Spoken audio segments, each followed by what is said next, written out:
तो hello friend, welcome है आपका हमारे यूट्यूब चैनल में। तो आइए ऐसी वीडियो हम स्टार्ट करते हैं। तो पहला प्रश्न है आपका, निम्न में से कौन सा रासायनिक उर्वरक नहीं है? तो यूरिया है, या फिर सोडियम सल्फेट, या फिर सुपर फास्फेट, या फिर पोटेशियम नाइट्रेट। तो आपका राइट आंसर है sodium sulphate is the right answer. ठीक है,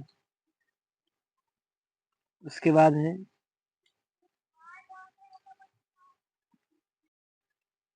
है प्लास्टिक से कौन सी गैस उत्पन्न होती है? तो पॉली नाइट्रोजन है, या फिर पॉली हाइड्रोजन, या फिर पॉली क्लोरीन, या फिर पॉलीथिलीन। तो आपका राइट आंसर है polythene is the right answer. ठीक है,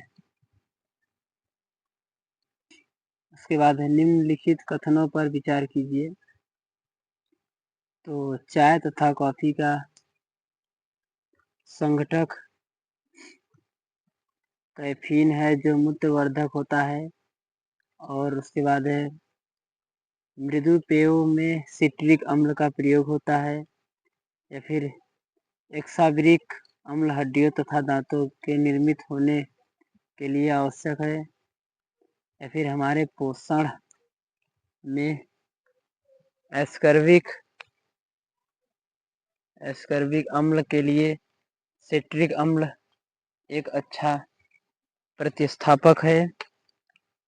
तो उपरोक्त में से कौन सा कथन सही है? तो आप लोग राइट आंसर बताइए। तो आपका राइट आंसर है पहला और दूसरा, या फिर पहला दूसरा और तीसरा, या फिर तीसरा और चौथा, या फिर ये सभी। तो आपका राइट आंसर है पहला दूसरा और तीसरा इज द राइट आंसर है आपका। ठीक है, उसके बाद है निम्नलिखित में कौन सा स्कर्वी रोग के इलाज में उपयोगी है? तो आम है, या पपीता है, या फिर आंवला है, या फिर बेर है। तो आपका राइट आंसर है आंवला इज द राइट आंसर। ठीक है, उसके बाद है किस अभिलेख में रुद्रदामन प्रथम का विभिन्न उपलब्धियां वर्णित हैं? तो जूनागढ़ है, या फिर भीतरी है, या फिर नासिक है, या फिर सांची है। तो आपका राइट आंसर है Junagadh is the right answer. ठीक है,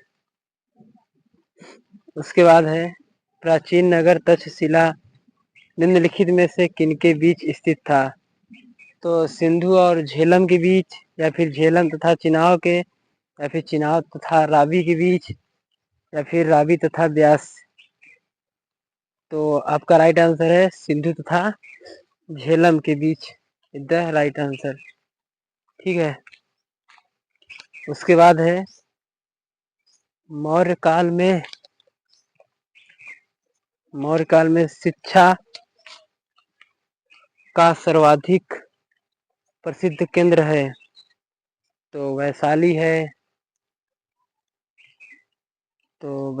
या फिर नालंदा है, या फिर तक्षशिला, या फिर उज्जैन। तो आपका राइट आंसर है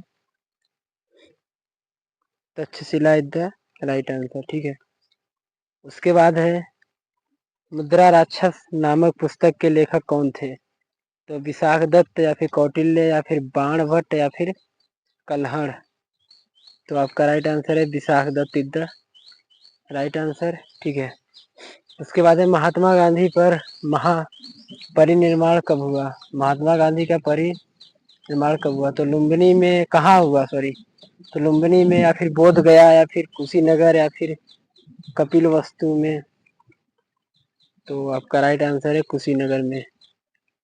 ठीक है, उसके बाद है गुलाम वंश का प्रथम शासक कौन था? तो कुतुबुद्दीन ऐबक, या फिर इल्तुतमिश या फिर रजिया या फिर बलबन।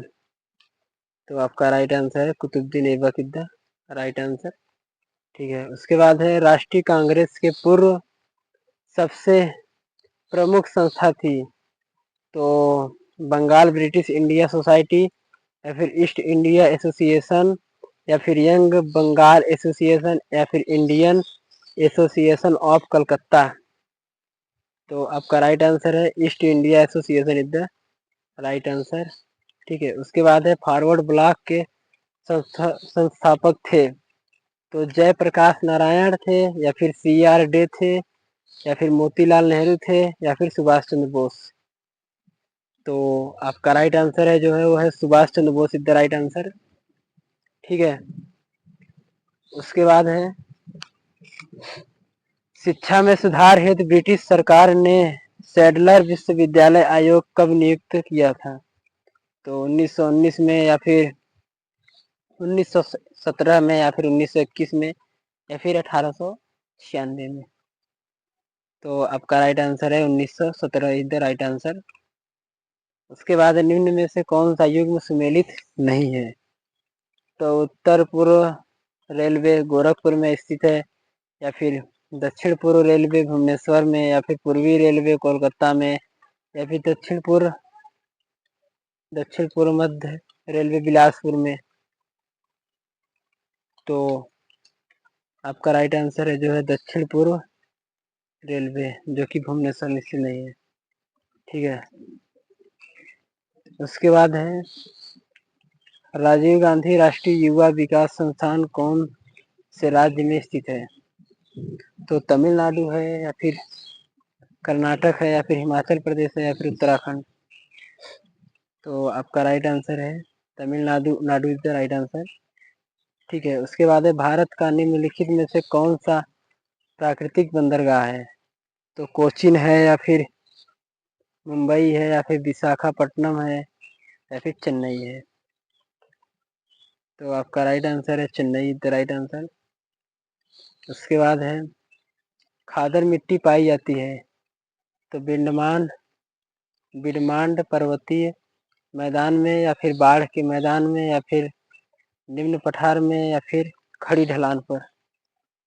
तो आपका राइट आंसर है बाढ़ के मैदान में, यानी जहाँ पे बाढ़ आके फिर उसका पानी सिमट जाता है वहीं पर खादर मिट्टी पाई जाती है या फिर उसी को खादर मिट्टी कहते हैं।